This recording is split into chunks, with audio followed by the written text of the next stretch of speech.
A millionaire paid a poor girl to be his wife, but she set one rule that changed everything. Hello everyone. Before we begin today's story, I have a small favor to ask.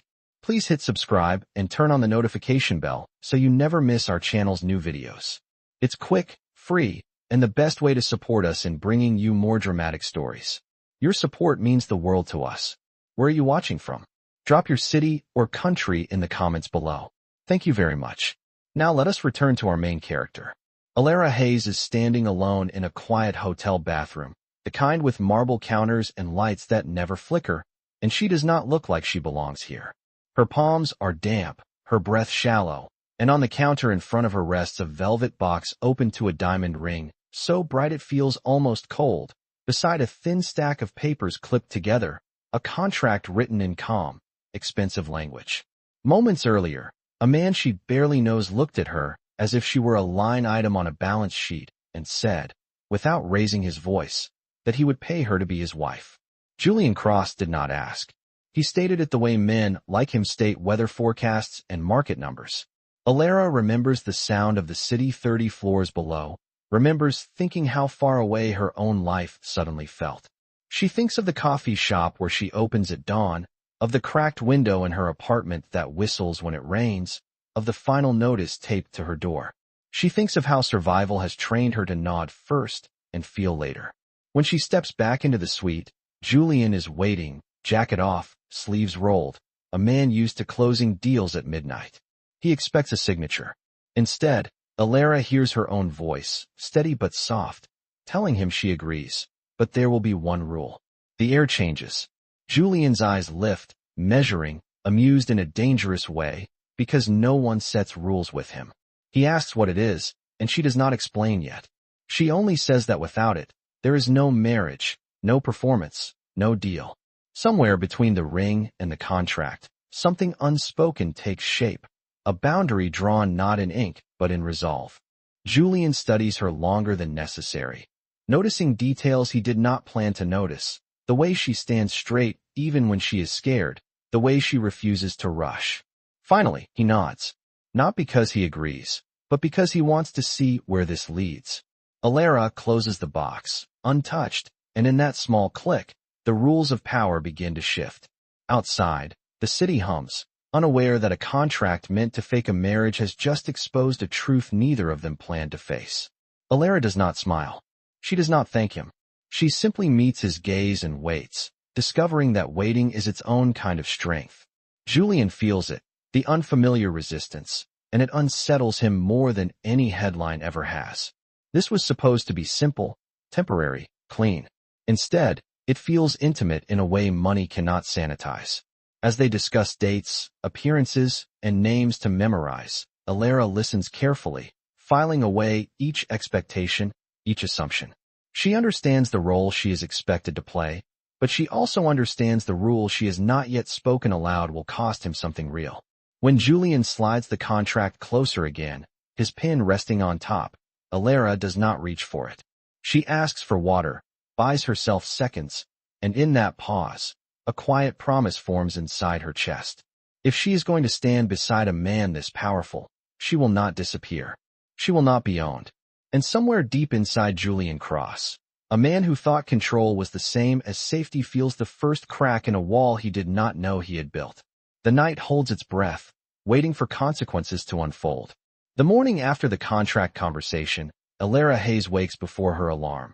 The city still dim and quiet, her phone buzzing softly beside her with a reminder she already knows by heart. Open shift at the coffee shop. 6 a.m., no excuses. She showers quickly, dresses in the same faded jacket she always wears, and leaves the hotel behind as if it were a borrowed dream.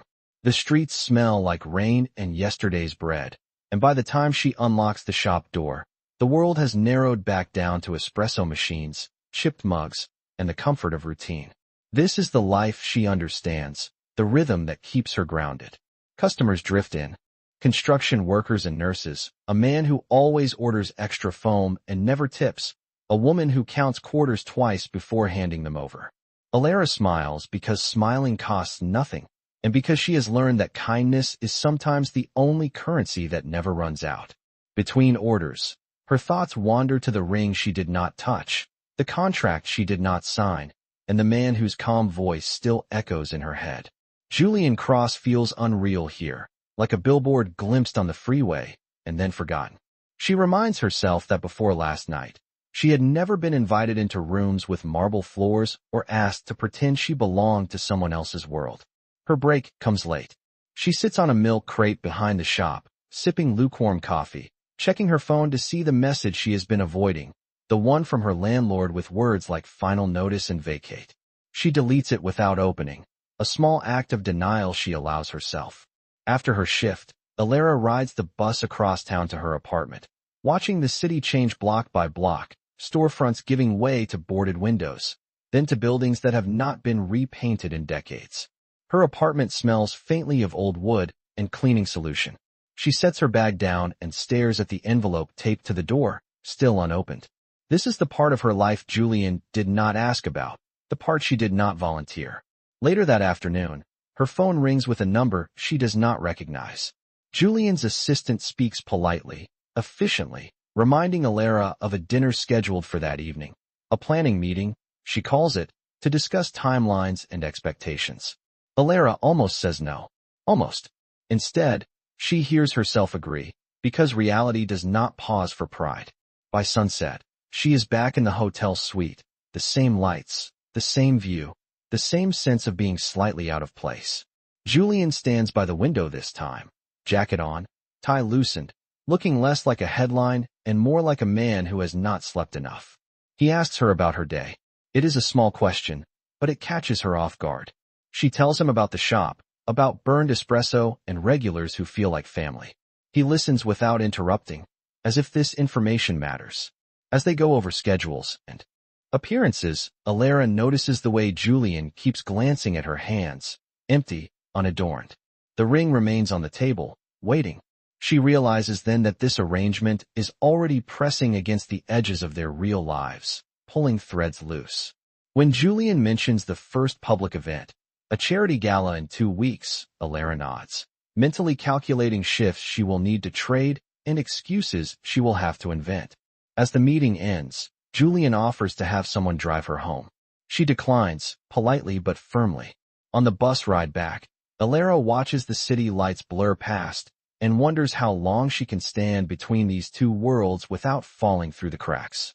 She does not know it yet, but the life she is trying to protect and the contract she is hesitating to sign are about to collide, and when they do, the rule she has not spoken will be the only thing holding her steady. The next time Alara Hayes enters Julian Cross's world, it is not through a side door or a quiet conversation, but through the front entrance of Crosswell Group, where glass walls rise like declarations of intent and security desks gleam with quiet authority. She arrives early, clutching her bag a little tighter than usual, acutely aware of the difference between her scuffed shoes and the polished marble beneath her feet. Employees move with purpose around her, suits tailored, voices low, eyes trained forward. No one looks lost here, and Alara feels the contrast immediately, as if the building itself can tell she does not belong. Julian's assistant escorts her upstairs without small talk, the elevator climbing smoothly, numbers flashing past faster than Alara can process. When the doors open, the floor is quieter, heavier, as though the air itself has weight. Julian's office is expansive, minimal, dominated by a long table and a wall of windows overlooking the city. He stands when she enters, not out of courtesy, but habit, and gestures for her to sit. She does, perching on the edge of the chair, reminding herself to breathe. This meeting, he explains, is about preparation, about making sure there are no surprises once the arrangement becomes public. He slides a folder toward her, thicker than the contract she saw before, filled with schedules, appearances, and guidelines written in precise language. As Alara flips through the pages, she notices how often her name appears next to his, paired like a brand. Julian speaks calmly, outlining expectations, discussing how she should dress, what she should say, which questions she should deflect.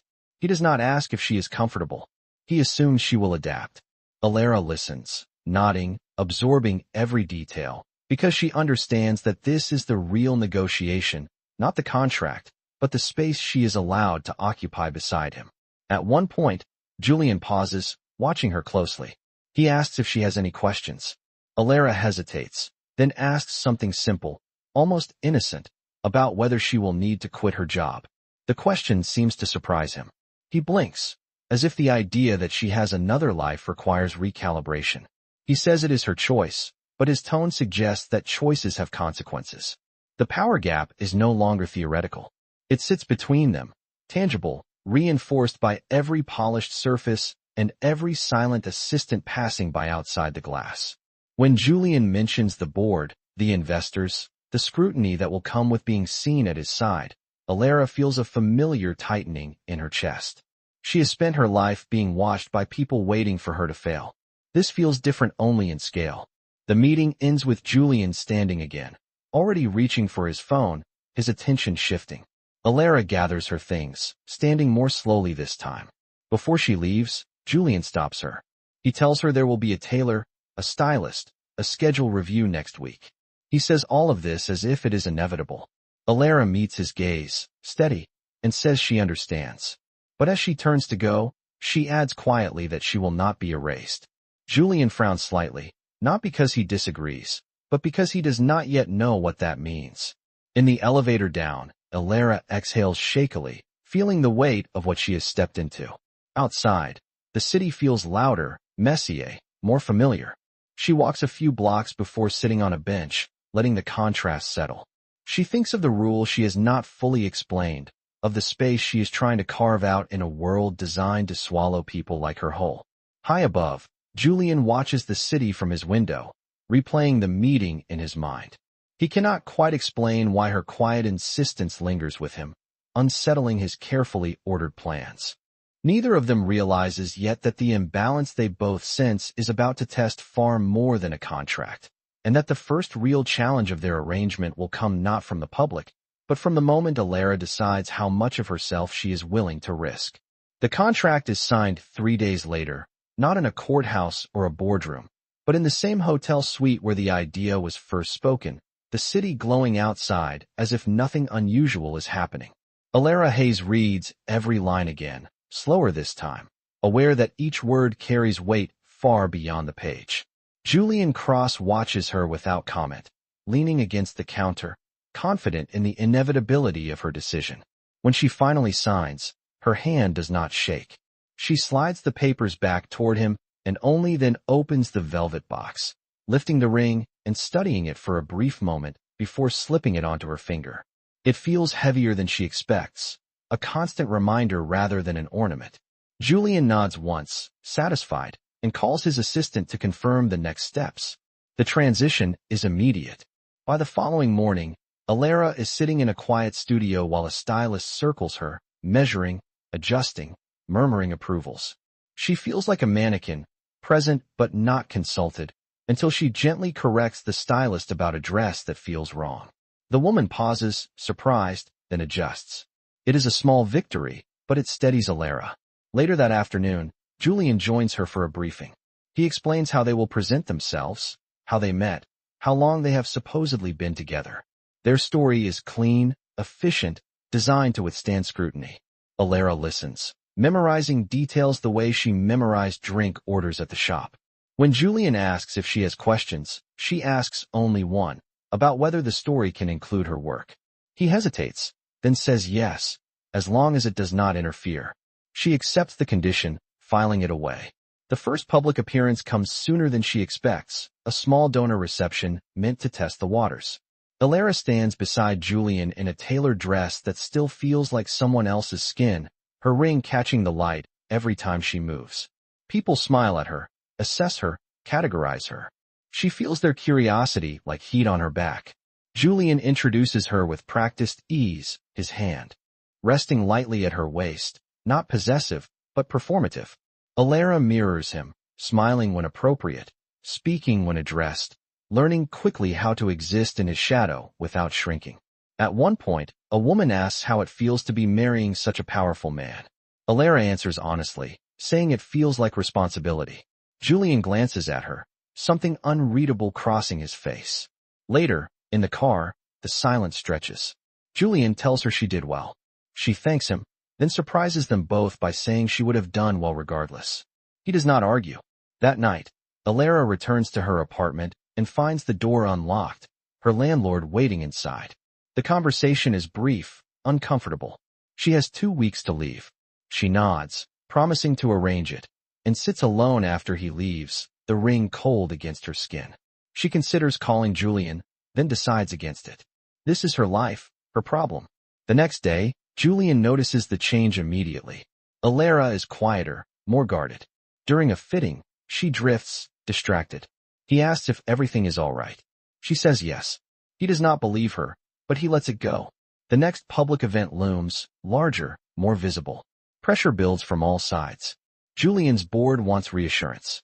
The press wants details. Alara feels the walls closing in. The careful balance she has struck beginning to strain.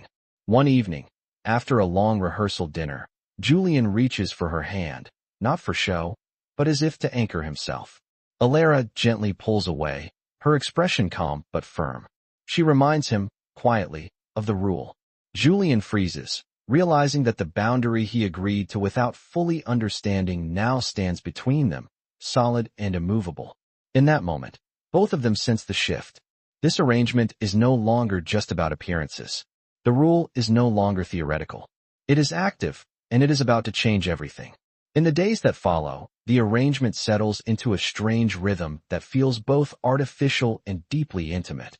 And Alara Hayes learns quickly that pretending to belong beside Julian Cross requires more energy than she expected. Mornings begin early, not with coffee orders and chipped mugs, but with fittings, briefings, and quiet car rides through streets she once only passed on the bus. Julian is always composed, always precise, but Alara starts to notice the cracks beneath the polish, the way his jaw tightens before meetings, the way he stares out of windows as if calculating distances that have nothing to do with geography. They practice entrances, practice standing close without touching, practice the illusion of ease. At night, Alara returns to her apartment, packing boxes slowly, sorting a life into what can be carried and what must be left behind. She does not tell Julian. The rule she set was not about distance alone, but about dignity, and asking for help feels like crossing a line she is not ready to blur.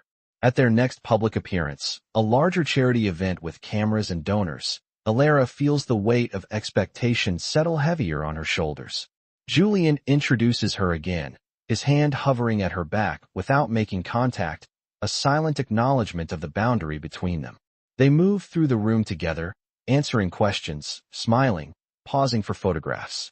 Alara notices how Julian subtly positions himself to shield her from more aggressive attention, a gesture so instinctive it almost slips past her. Later, in the car, she thanks him. He shrugs it off, saying it is part of the role.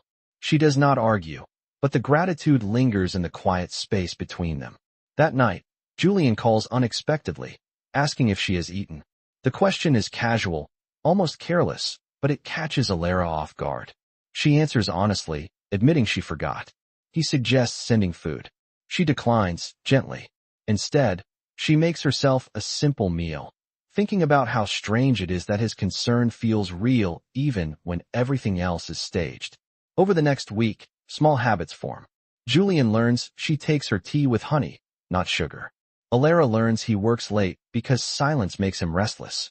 They share long stretches of quiet, sitting across from each other, phones down, neither sure how to name what is growing between them. During a rehearsal dinner for an upcoming gala, Julian reaches for Alara's chair before she sits, a reflex born of something softer than obligation. She pauses, surprised, then nods in thanks. The room notices. Whispers ripple.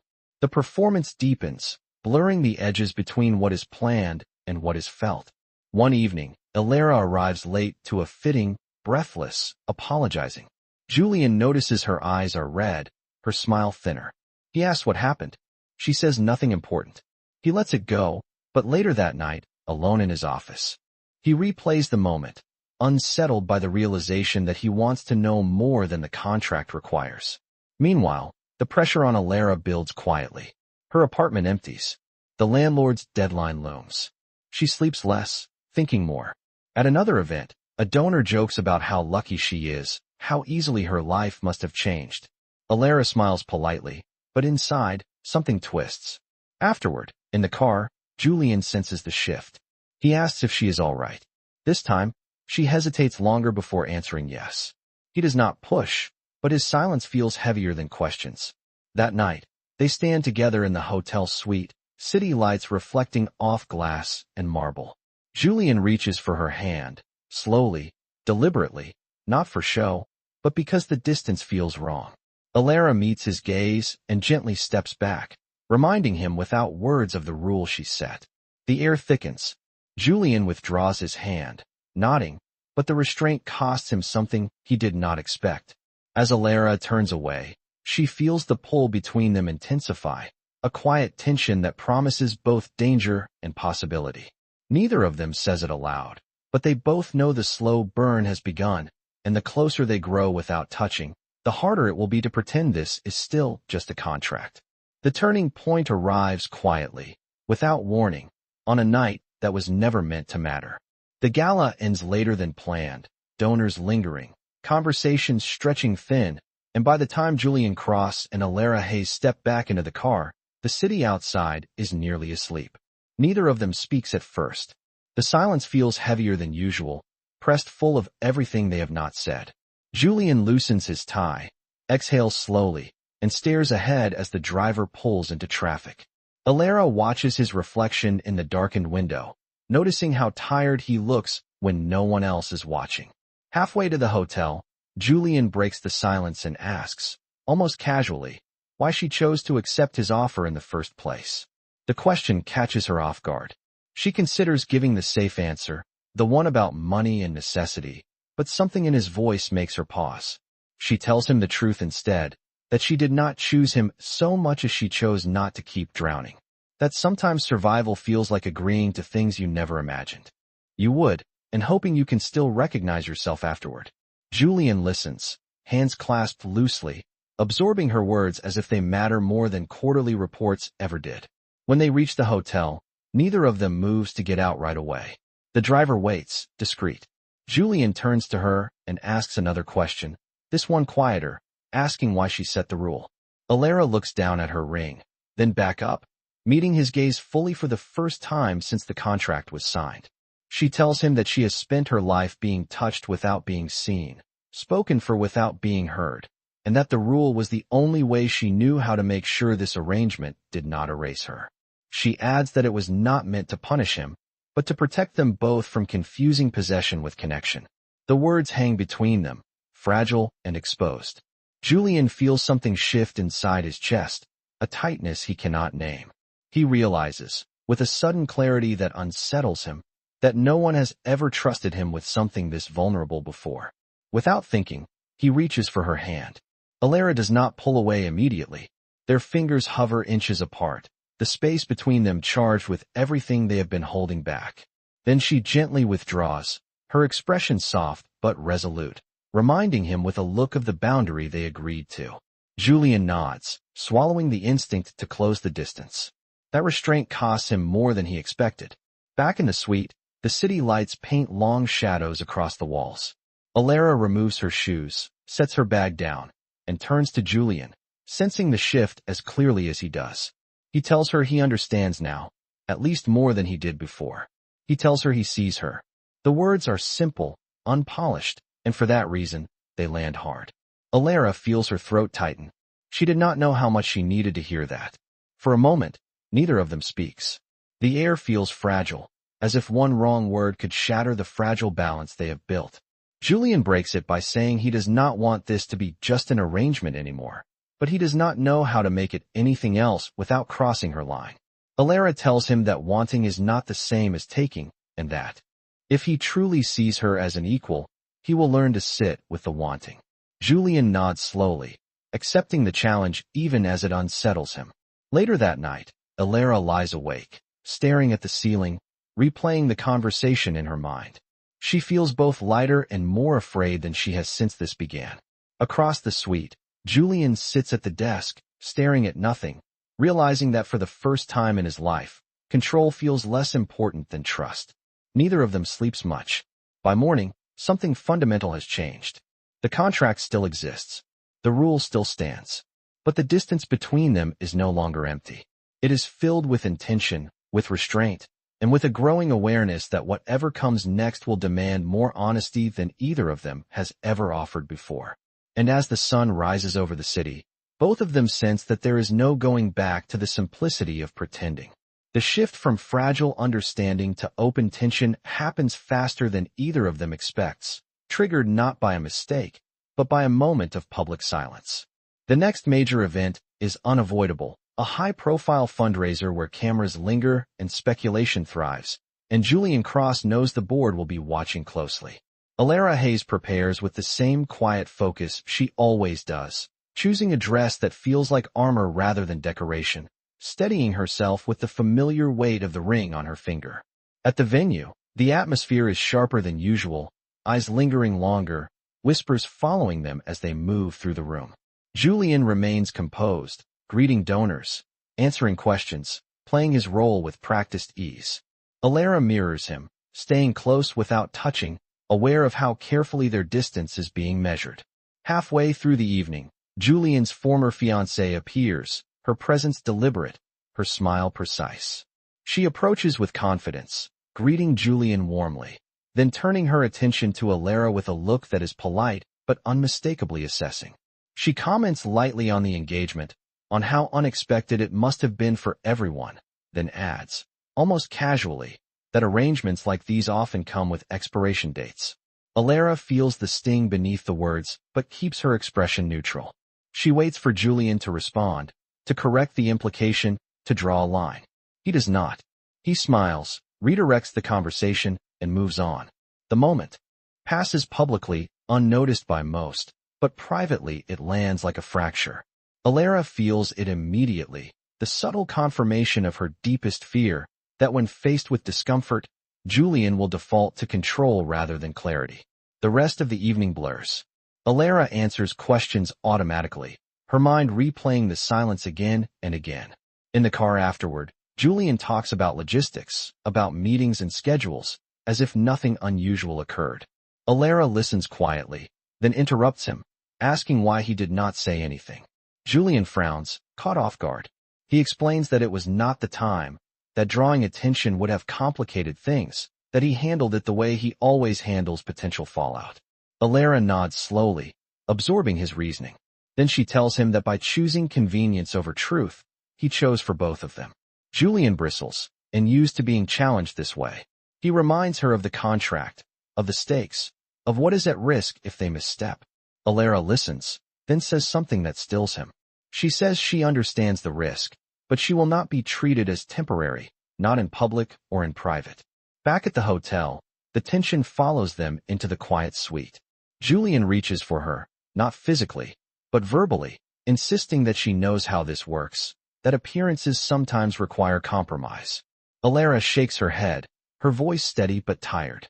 She tells him this is exactly what the rule was meant to prevent, the slow erosion of self disguised as strategy. She says she will not compete with ghosts from his past or accept silence as protection. Julian watches her, frustration and something like fear warring in his expression.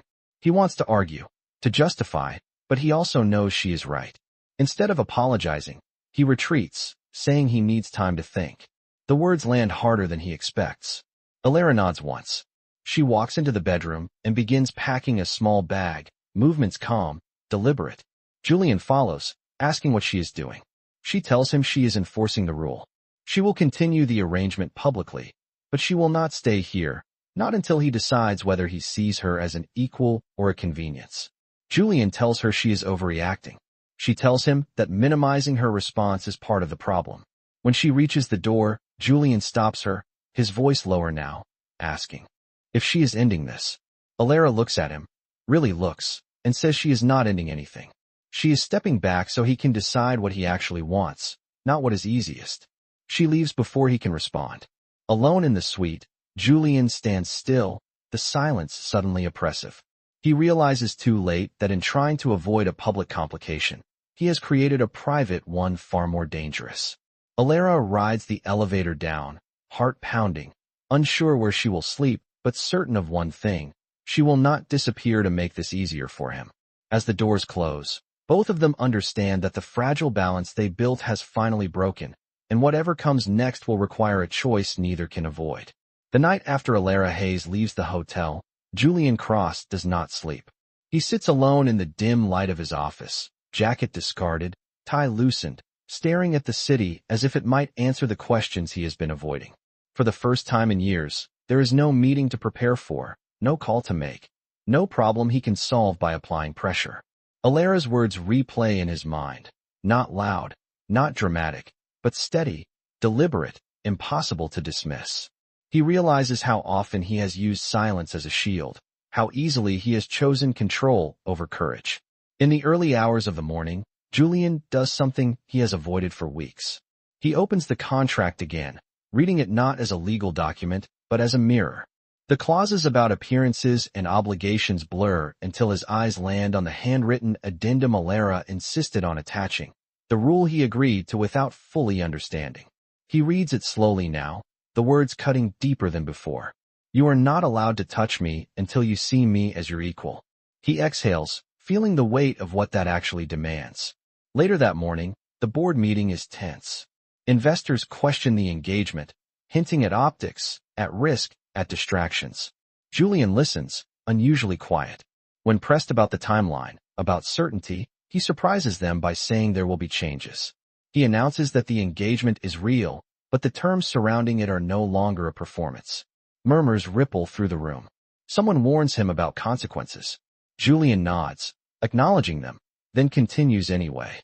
For the first time, he is not negotiating for approval. Across town, Alara wakes on a friend's couch, disoriented, the weight of the last night settling in her chest. She checks her phone, half expecting a message, half dreading one. There is nothing. She spends the day working extra hours at the coffee shop, grateful for the familiar noise, the steady rhythm of orders and small talk. It helps her breathe. She tells herself she did the right thing, even as doubt creeps in. That evening, Julian appears unexpectedly at the shop just before closing. He stands near the counter, out of place, hands in his pockets, waiting. Alara freezes when she sees him, then straightens, reminding herself she does not owe him anything. When the last customer leaves, Julian approaches, his voice low, careful. He does not apologize right away. Instead, he tells her what he did that morning, about the meeting, about the choices he made. Alara listens, arms crossed, guarded.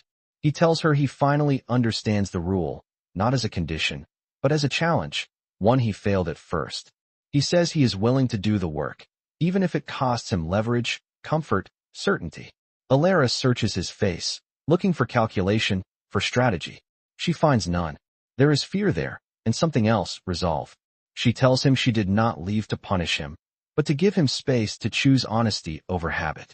Julian nods, saying he knows. He tells her he is not asking her to come back, not yet. He just wanted her to know that he is choosing differently now. The simplicity of the statement disarms her. They stand in silence, the hum of the shop filling the space between them. Julian thanks her for holding the line, even when it would have been easier to let it blur. Then he leaves, without touching her, without asking for anything in return. That night, Alara lies awake, replaying the encounter. Something has shifted again, quieter this time, but no less powerful. Julian returns to the hotel alone, the suite feeling emptier than before. He removes the ring from its place on the table and sets it beside the contract, untouched. He knows the next step will define everything that comes after. Neither of them knows how this will end, but for the first time, the path forward feels honest. And somewhere between distance and intention, a different kind of promise begins to take shape, one neither of them can undo. Weeks pass quietly, not marked by headlines or announcements, but by small deliberate choices that slowly reshape everything. Alara Hayes moves out of her apartment, not into the hotel suite, but into a modest place closer to the coffee shop, reclaiming a sense of ground beneath her feet. She keeps working, keeps smiling at customers, keeps building a life that does not depend on borrowed marble floors. Julian Cross does not call every day. He does not send gifts. Instead, he shows restraint, honoring the space she asked for even when it costs him. When they do meet again, it is not at a gala or a boardroom table, but at a quiet park near the river, late afternoon light filtering through trees. Julian arrives alone, no driver, no entourage. Alara notices immediately. They walk side by side without touching, talking about ordinary things, about weather and work and exhaustion. The simplicity feels almost radical. Julian tells her he has begun untangling parts of his life he once considered untouchable, stepping back from deals that required silence, rebuilding trust he did not realize he had lost. Alara listens, not impressed by words, but attentive to the effort behind them. At one point, Julian stops walking and faces her. He takes a breath and tells her he has ended the contract. Not quietly, not strategically, but fully. He tells her there is no longer a performance to maintain, no obligation binding her to him. He hands her an envelope. Inside is the ring, not as a demand, but as a question. Alara feels the weight of the moment settle, not dramatic, not loud, but deeply real. She does not answer right away. She tells him she appreciates what he did, but that the rule was never about waiting for him to change for her. It was about making sure she did not abandon herself in the process. Julian nods, saying he understands. He tells her that seeing her as his equal has changed how he sees everything else, including himself.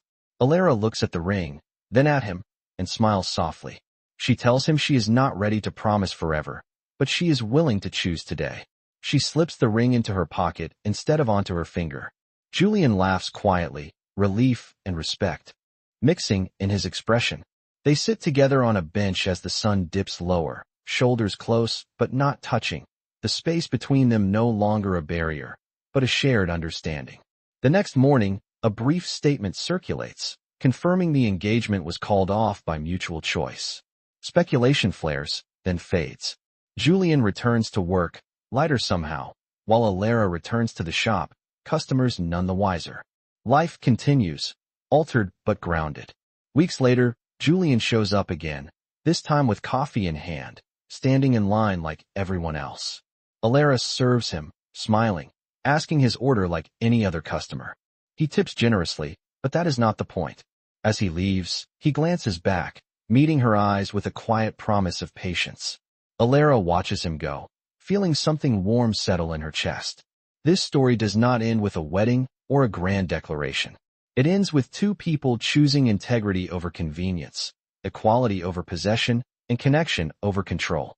Sometimes love does not arrive as a sweeping gesture, but as the courage to wait, to listen, and to let someone stand fully beside you rather than beneath you. If this story resonated with you, remember that true partnership begins where respect lives, and the most powerful rules are the ones that protect who you are. If you enjoyed this journey, please like this video, subscribe to our channel, and share it with someone who might need to hear it today. Your support helps us continue bringing you stories that whisper rather than shout, stories that remind us all that real love begins with seeing and being seen.